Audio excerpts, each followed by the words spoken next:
Welcome to the Thomistic Institute podcast. Our mission is to promote the Catholic intellectual tradition in the university, the church, and the wider public square. The lectures on this podcast are organized by university students at Thomistic Institute chapters around the world. To learn more and to attend these events, visit us at thomisticinstitute.org. In the first reply of the first article, of the first question, of the first part, of the second part of the Summa Theologica, St. Thomas says, "What is first in intention is last in execution." In less compressed terms, and especially in case you got disoriented by all the firsts, in any given activity, what you do last is what you have in mind from the very first moment of your acting. Or, what you do last is what you do all of the middle things for. What I have in mind to do last is to offer some practical application of St. Thomas's account of fear. What I have in mind to do first is to convince you that listening to me talk about St. Thomas's account of fear is something worthy of your time and attention. Since we tend to recognize the value of something only by comparing it with other similar things, I propose that listening to this talk is, at least initially, more valuable to you than two other activities. First, it's more valuable than my simply reading to you the parts of the Summa in which St. Thomas mentions fear. Although you hopefully will read, or at least want to read, the Summa after the talk, beginning your examination of fear by reading the Summa can be a bit challenging.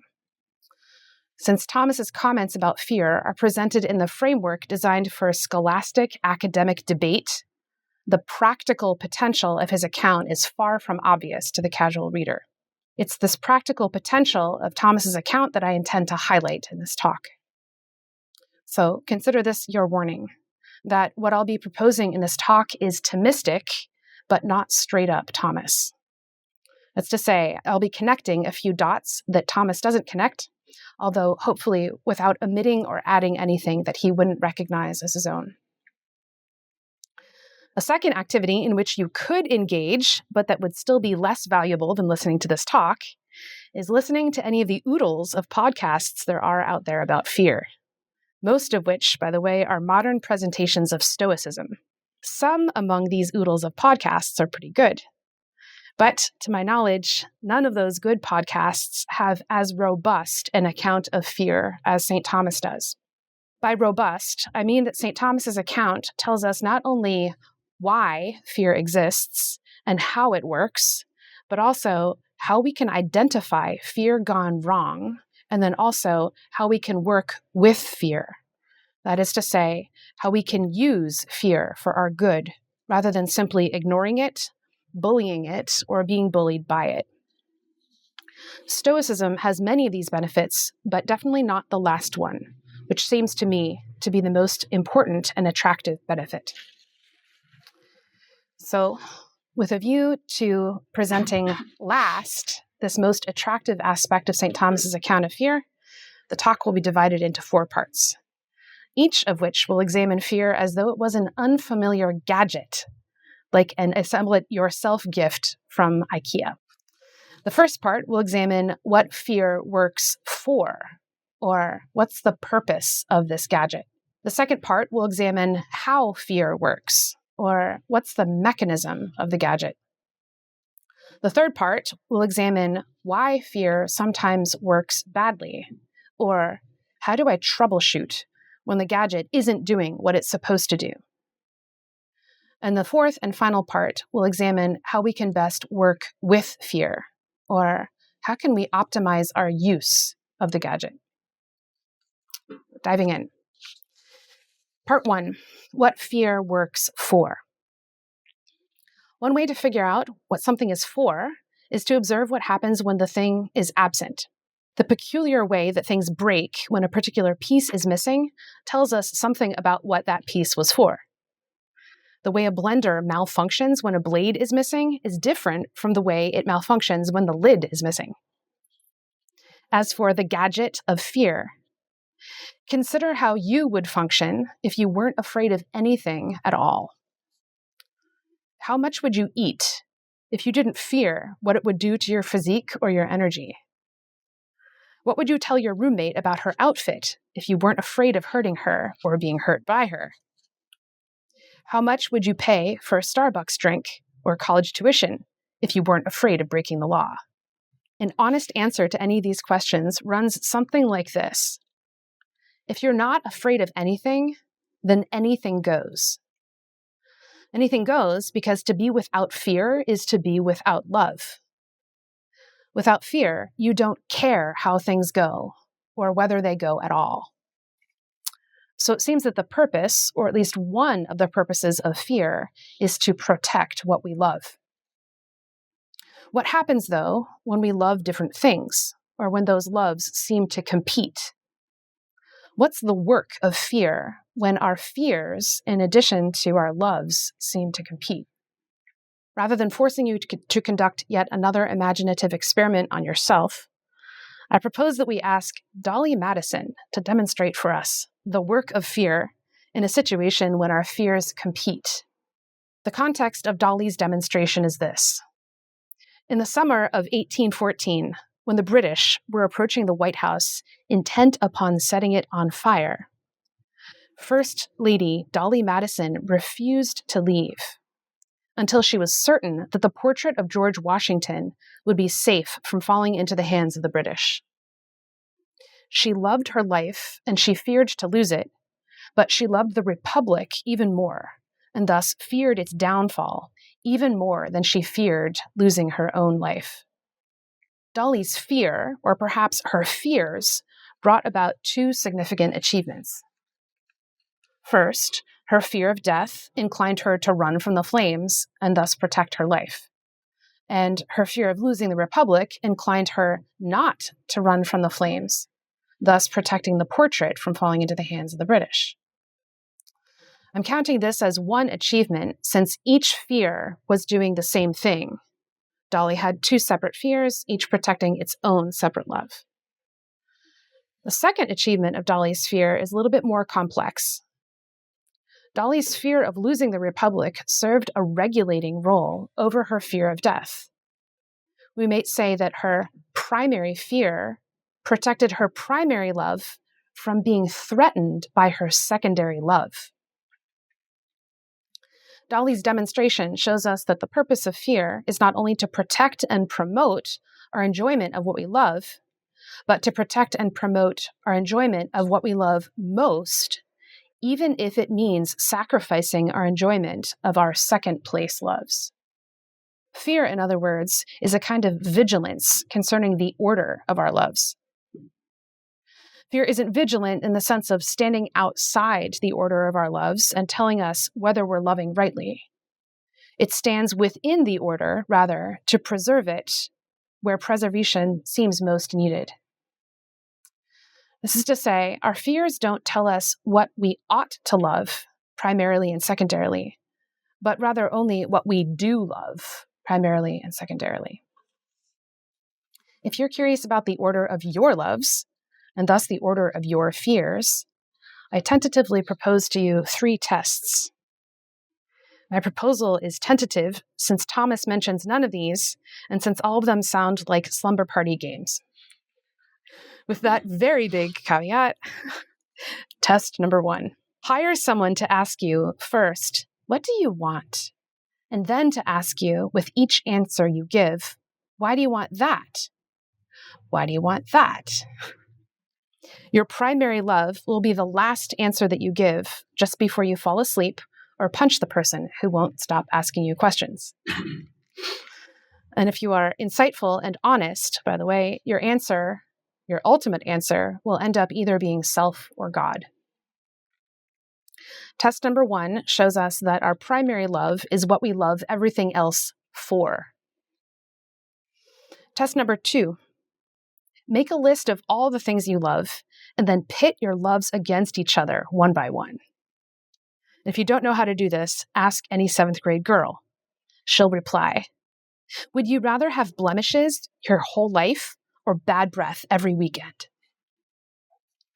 Test number 2 shows that our primary love is what wins out over every other love.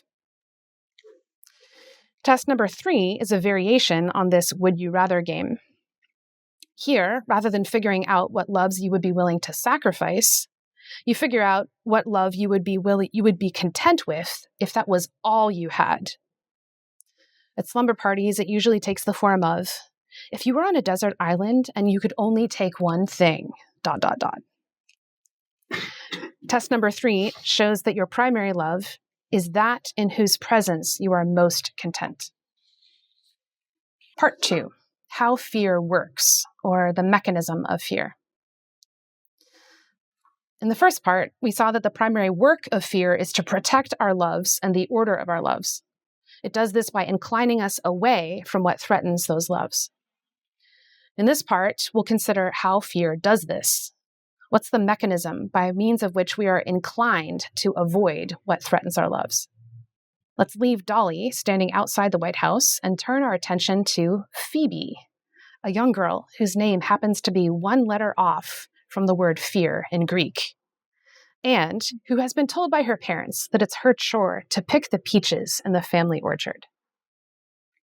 Suppose on Monday, as she begins her chore, Phoebe sees on a peach a yellow and black striped insect. She's never seen one before, and so she asks the insect its name, and then brings the peach close to her ear to hear its answer. The yellow jacket, of course, being unable to speak, tells Phoebe what it is by stinging her in the ear. This experience gives Phoebe something richer than what she would have gotten from a book on wasps. She has stored in her memory not only an image of a yellow jacket, but an image associated with pain. The image, in other words, isn't just a locus where facts are stored, like the fact that yellow jackets like peaches, or that they're capable of stinging repeatedly. The image is also a locus where facts are associated with qualities. Because of the pain that Phoebe experienced when she saw the yellow jacket, when Phoebe imagines a yellow jacket, she imagines it as bad. She doesn't have to try to do this. It's spontaneous, namely operating below the level of conscious decision. Suppose now that on Tuesday, Phoebe goes out to the peach tree again and sees another yellow jacket. It's a different wasp than yesterday's wasp, but it's similar enough to prompt her to perceive this present wasp as bad in the same way that yesterday's wasp was bad. In response to seeing this new wasp, Phoebe's imagination does what it does best. It associates the present image with a previous pattern of similar images. That's to say, it presents to Phoebe the possibility of being stung by this wasp. It's only at this point that Phoebe experiences fear, namely the inclination to act so as to avoid a future evil that's difficult but possible to avoid. Let's give Phoebe a breather and consider what observations Thomas might offer in response to this narrative. The first observation I believe Thomas would make is that fear only arises in response to an apprehension, that is, in response to our perceiving or being aware of the world, through some combination of sensing, imagining, and thinking. This is interesting, at the very least, because of its practical ramifications. If we wish to be free from fear, all we need to do is stop being aware of things. This is the brilliant rationale, by the way, behind stress napping. If Phoebe hadn't seen Monday's wasp or thought about what Tuesday's wasp might do, her imagination wouldn't have been stirred up and she would have been fear-free. She might have gotten stung, of course, but that's pain, not fear. It's important to note that while fear sometimes arises in response to what we sense and sometimes in response to what we think, fear always involves the activity of the imagination. If, on Wednesday, Phoebe went to the library to read up on yellow jackets, and if she managed to focus only on the facts without associating those facts with any memories or images, it's possible that she could do that without experiencing any fear. The mechanism of fear wouldn't be set in motion as long as her imagination didn't present the image of wasp as bad, but perhaps only as wasp as interesting. A second observation I believe Thomas would make is that fear, as an inclination, expresses itself differently in different aspects of our being. Fear, as an inclination to move away from a perceived evil, is different from the act of moving away. It's one thing for Phoebe to be inclined to run away screaming when her neighbor, dressed in a yellow striped shirt, knocks on the door and asks to borrow a cup of sugar. It's another thing entirely to actually run. Actions, according to St. Thomas, are effects of fear, but not fear itself. There are three activities that Thomas identifies with fear itself. Fear manifests itself, in one way, in the body. According to medieval biologists, someone who imagines a future evil that's difficult to avoid will tend to have increased heart rate, constricted blood flow, which in turn results in speechlessness, coldness of the limbs, and trembling. In short, when you see a wasp, your cortisol spikes. Thomas understands these bodily expressions of fear to be the body's way of supporting the action to which fear inclines us. Usually, this is fleeing, but sometimes, if the evil appears particularly close, it means freezing. Fear manifests itself in another way in our emotional powers or in our sense appetite, as the inclination either to flee or freeze, so as to avoid whatever future evil the imagination is proposing. Fear in this sense, which Thomas calls a passion, is experienced by any animal that's capable of imagining. We're only capable of influencing whether we experience passions or not to the extent that we're capable of influencing how we attend to our imagination and memory. More on that later. Fear manifests itself finally in our heart, that is, in our intellectual appetite or our will. Fear, as an inclination of the will, responds to what we understand or judge to be a future evil. Thomas calls this kind of fear an affection in distinction from the passion of fear, which arises only in response to what can be represented in the imagination. To illustrate the difference, on a roller coaster, most of us tend to have the passion of fear, but not the affection of fear. The 500-foot drop up ahead looks like something very dangerous, but we understand that it's not. Conversely, in a game of hide and go seek, we tend to have first the affection of fear, and then only by a kind of overflow do we experience the passion of fear. This is to say, the physical appearance of the person who's it doesn't look dangerous to us, but we understand that, at least in the game, whoever's it is dangerous. What these thought experiences illustrate is that although we can distinguish between different ways that fear expresses itself in the body, the emotions, and the will, these inclinations most often don't arise independently from one another. It's possible for fear to be restricted to one expression or another, but ordinarily and ideally, the body, the emotions, and the will work together to assist action. A third thing that Thomas would likely say about fear as an emotion is that it differs from other emotions that arise when we're paying attention to something that's evil. Fear looks a bit like aversion and a bit like sorrow, but each of these emotions arise under different conditions. Thomas would say that each of these has a different object or a different target of our attention. All of them have an object that is evil or that seems to be evil to us, but only fear has an object that is a future evil that is possible but difficult to avoid. To illustrate, suppose that on Thursday, Phoebe returns to her peach-picking chore. She gets hungry as she's picking, and she takes a bite out of the peach, which she quickly realizes is rotten. The taste of a rotten peach is a present evil, and it's easy and possible to avoid. Phoebe feels aversion to the rotten taste, and she's inclined to spit everything out. Unfortunately, as she's spitting, she happens to cross paths with another wasp, which stings her, this time on the forearm. The pain of the wasp sting is a present evil that's impossible to avoid.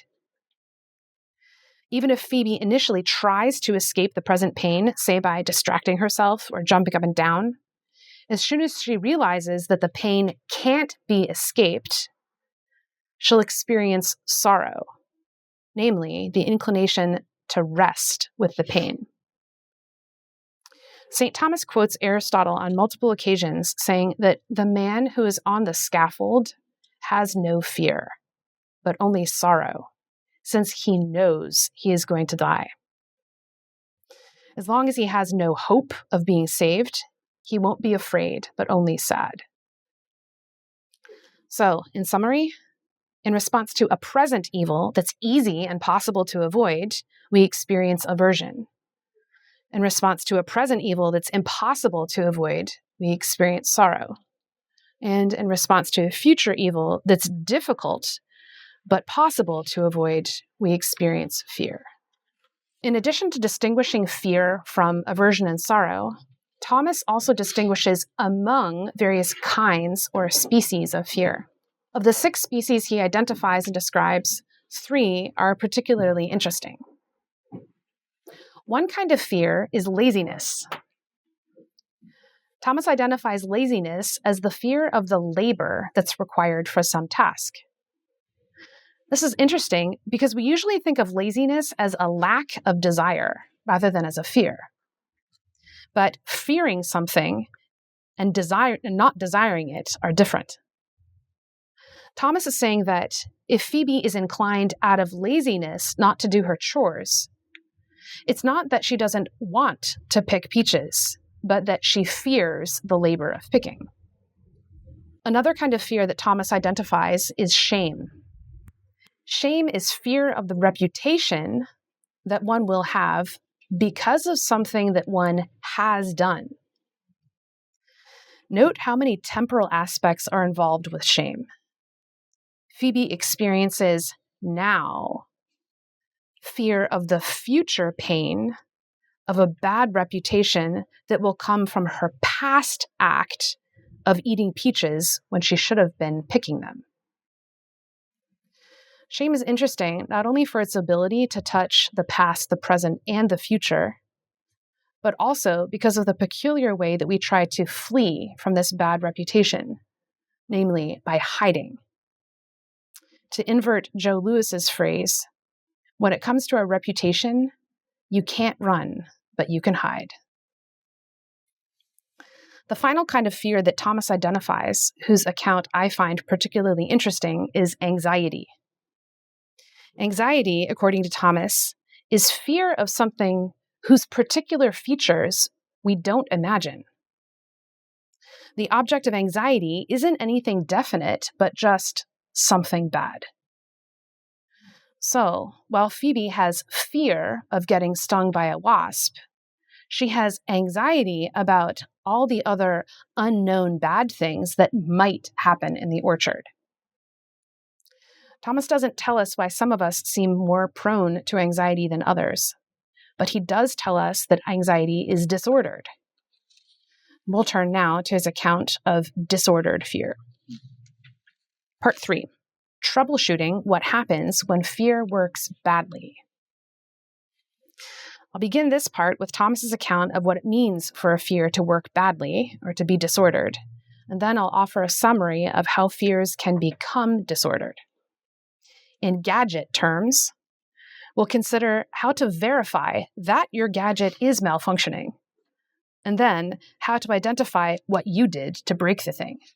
First, then, fear works well when it inclines us to recoil from real threats to what's really good for us in proportion to the real magnitude of the threat and the good.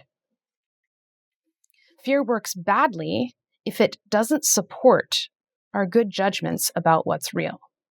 Fear works badly either if it causes or arises from a disordered perception of reality. Again, fear is disordered if it either inclines us to or arises from our regarding things as greater or smaller than they actually are. The mere fact that disordered fears distort our perception, even of our own interior phenomena, makes them challenging to identify. Even if we're clear about what, in theory, makes a fear disordered, we can struggle to recognize disordered fears in our experience. There are some obvious signposts, though, that we can look for.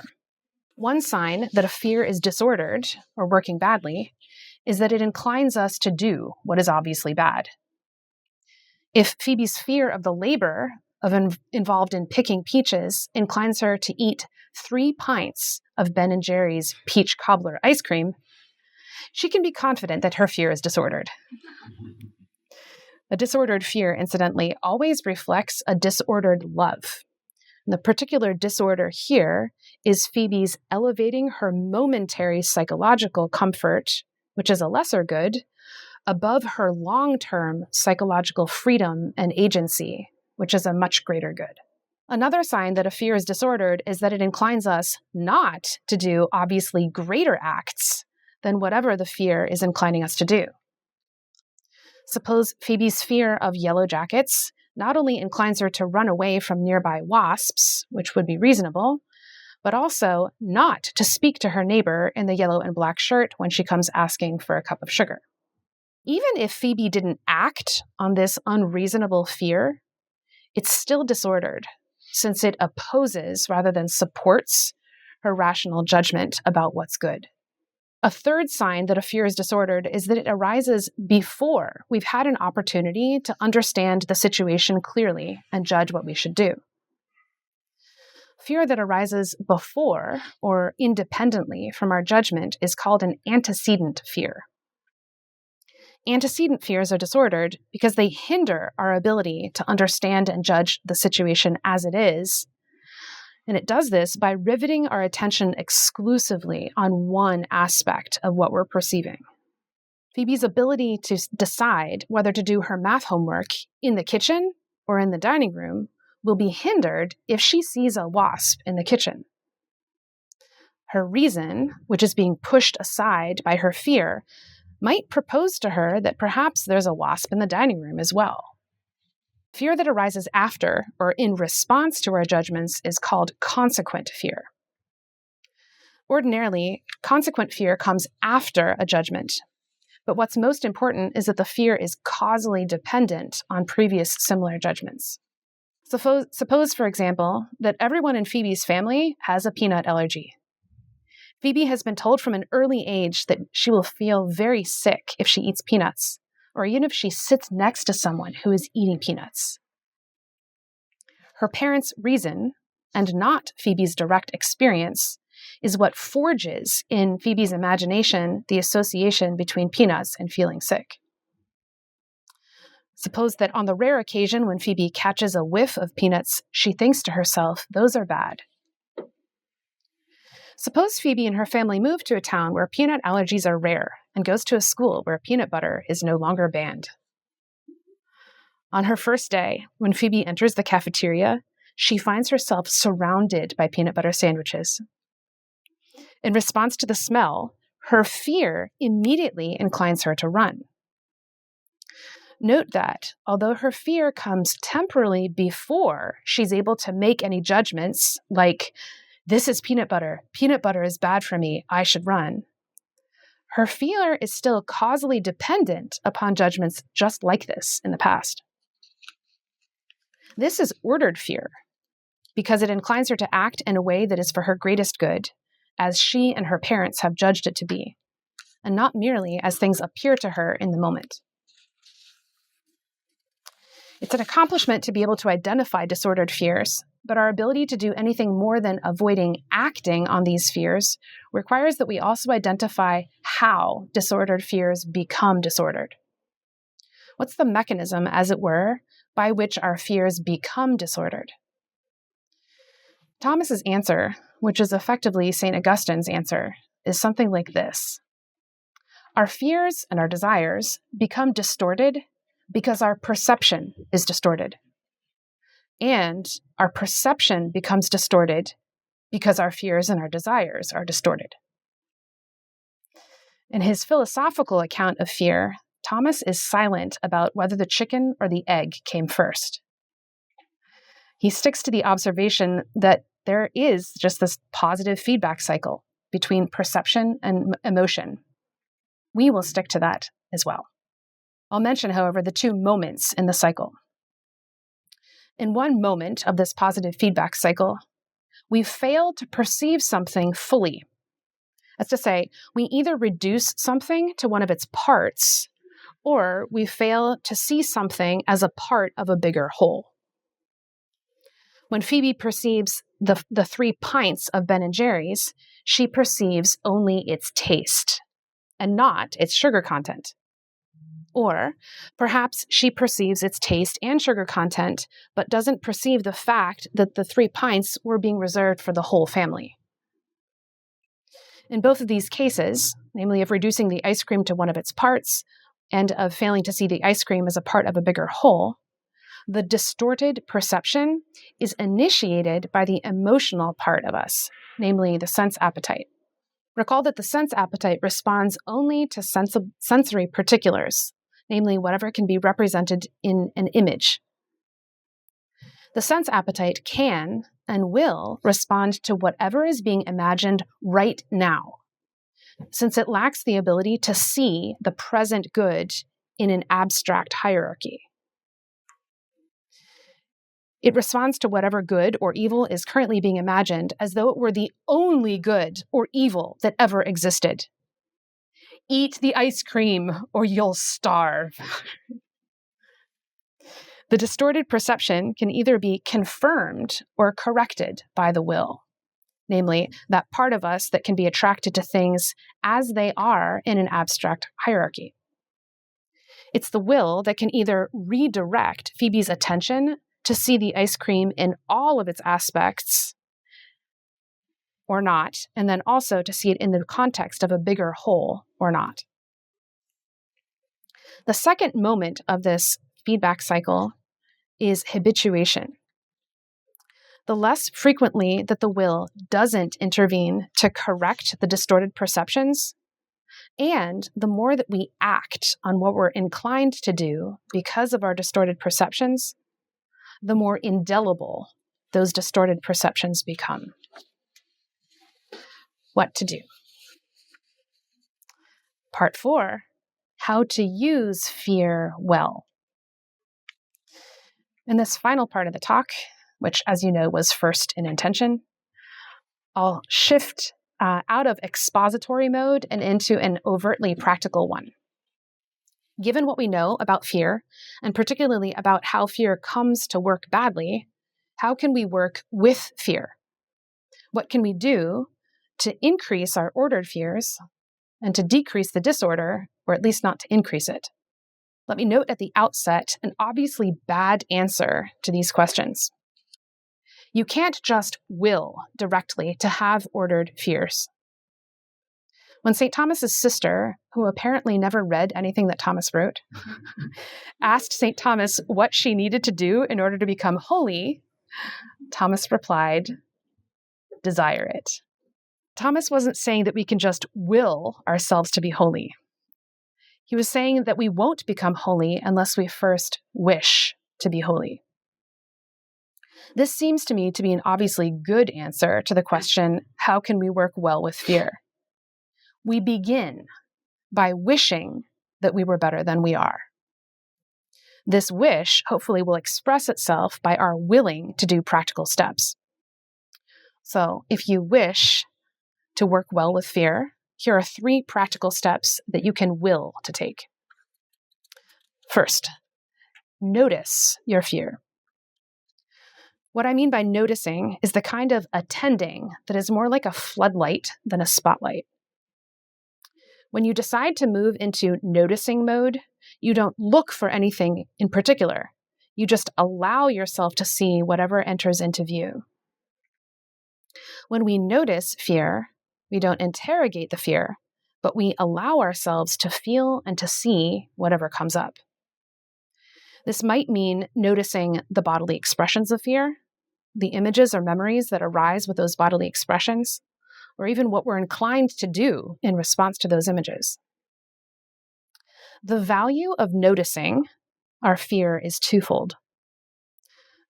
First, unless we notice fear as it arises in our experience, we'll be unlikely to translate what we know academically about fear into any concrete action.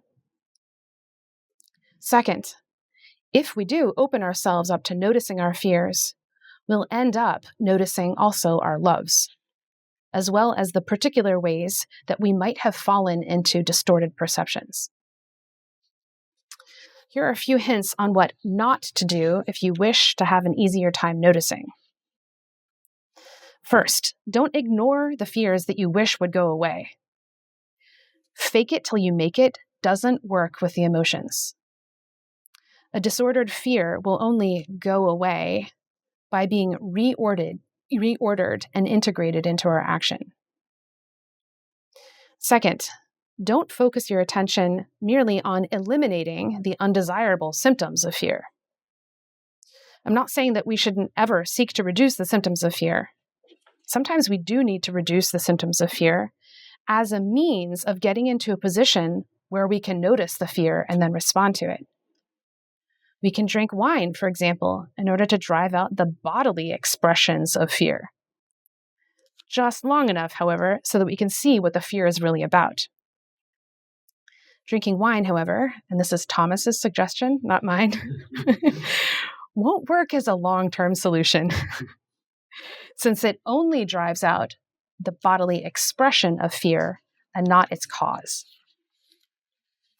Third, don't stay very busy.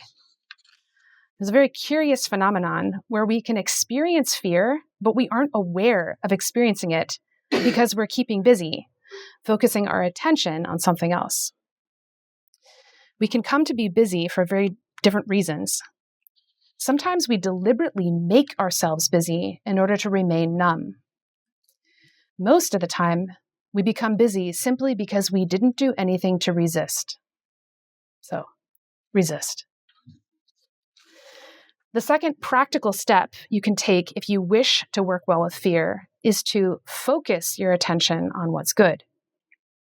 What I mean by focusing is the kind of attending that is more like a spotlight than a floodlight. Once we've noticed the various expressions of fear, we can then, from our posture of noticing, choose to direct our attention to whatever appears to us to be good.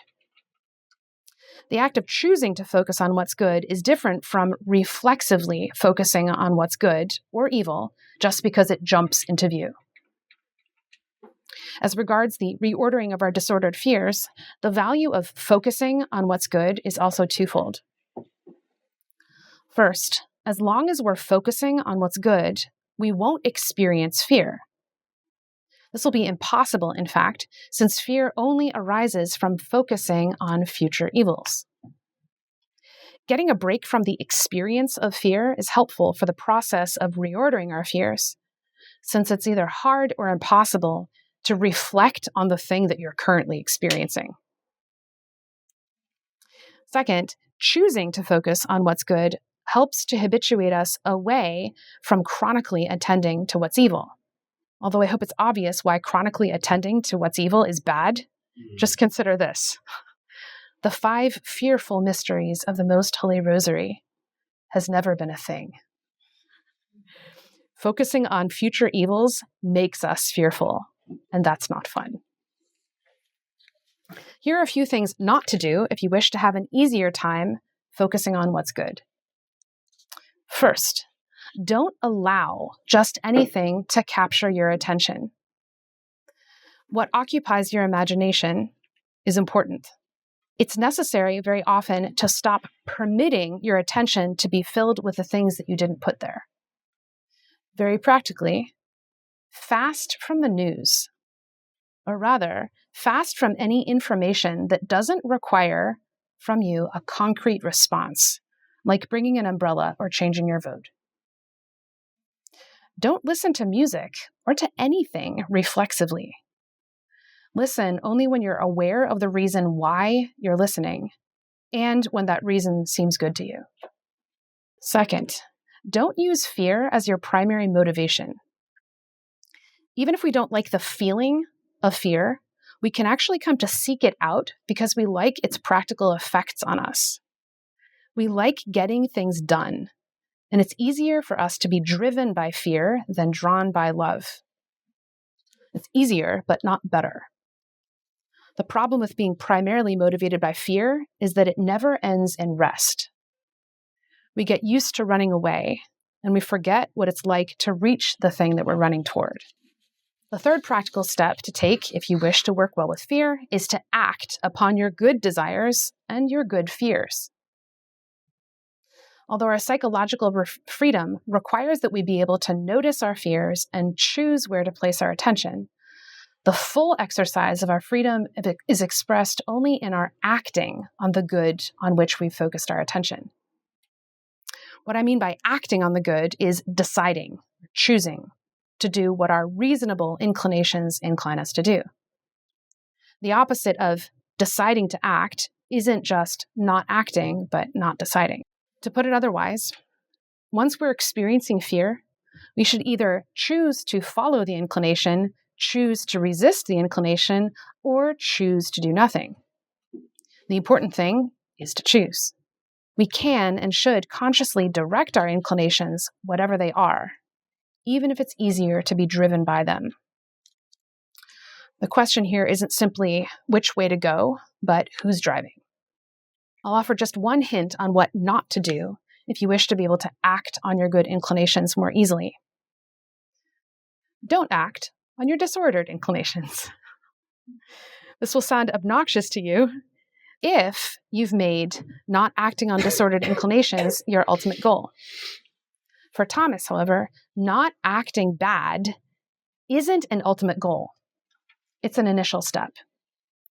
The ultimate goal, of course, is to be wholly oriented, inside and out, inclinations and actions toward the greatest good. It's important not to act on disordered inclinations, nonetheless, since acting on an inclination strengthens it. Sometimes, in order to be capable of not acting on our disordered inclinations, we need to act contrary to what they incline us to do. So, if we wish to decrease our disordered fears, we should at least occasionally choose to act contrary to our non-sinful inclinations by, taking cold showers and eating sardines. Thomas also recommends that if we're having a hard time not acting on our disordered fear, that we summon moderate anger to counteract our fear. So if, on Friday, Phoebe experiences a strong fear of yellow jackets, a fear that's inclining her not to do her chores, she might try getting angry at the wasp for its past offenses. This anger might even give her the strength to kill the wasp. By way of conclusion, I'd like to take a step back and ask two questions about the Thomistic account of fear that we've been considering. Up to this point, I've been drawing principally from Thomas's philosophical account of fear. His complete account of fear, though, is tripartite. He has a philosophical account of fear in the human heart, broadly considered, a theological account of fear in the fallen and redeemed human heart, and a theological account of fear in the heart of Christ. The questions that I'd like to ask have answers that toe the line between philosophy and theology. I'm equipped to ask these questions, but I'm only guessing at the answers. So please be appropriately afraid of where I might lead you. First, why doesn't Thomas just give a Stoic account of fear? Thomas was certainly aware of Stoicism, and his account has many similarities to it. Why did Thomas bother to say anything different? The answer seems to me to be something like this. In addition to common human experience, which the Stoics had at their disposal, Thomas also has the theological tradition that tells us how things are without sin. Thomas can say, against the Stoics, that fear is good because he knows that Jesus, the God-man, has a human heart. He knows that Jesus feared the pain of crucifixion, and yet that Jesus feared, even more than his death, any lessening of the Father's glory. Thomas can also say, with the Stoics, but for a very different reason, that death is not to be feared above all else. The Stoics believed that with death, all awareness ceases. Thomas believed that with death, our awareness finally becomes complete. Second, and finally, what theological practices does Thomas have to offer that surpass the philosophical practices that we've surveyed up to this point? What I mean here by a theological practice is something that cannot be done apart from an act of faith in God. It seems to me that a very good-willing pagan or atheist could follow many of the church's moral teachings and reap some benefit.